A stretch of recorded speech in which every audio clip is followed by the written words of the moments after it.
আপনারা জানেন যে আগামী দিনে বাংলাদেশ কিভাবে পরিচালিত হবে, যার জন্য বিএনপির সুনির্দিষ্ট কিছু কর্মসূচি আছে।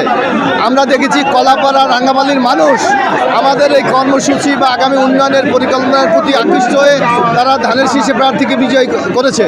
আমরা ইনশাল্লাহ আজকে থেকে আমরা যে কমিটমেন্ট করেছি নির্বাচনের আগে আমাদের প্রচারে মানুষের কাছে গিয়ে আমরা সেই কমিটমেন্টগুলি বাস্তবায়নের জন্য প্রয়োজনীয় পদক্ষেপ নেব।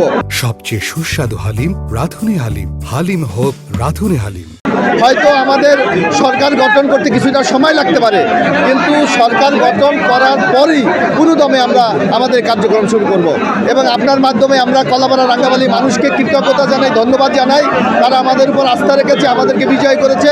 আমরা আগামী দিনে তাদের এই যে আস্থা, এই সম্মান, এইটা আমরা বজায় রাখার জন্য চেষ্টা করব। না, আমরা কোনো বিজয় মিছিল করব না।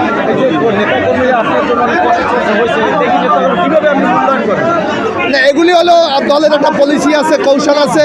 সরকার, আমরা ইনশাল্লাহ সরকারে যাব, সরকারের বিভিন্ন কর্মকাণ্ডের মাধ্যমে তাদেরকে সম্পৃক্ত করে আগামী দিনে এই এলাকার উন্নয়নকে আমরা নিশ্চিত করব।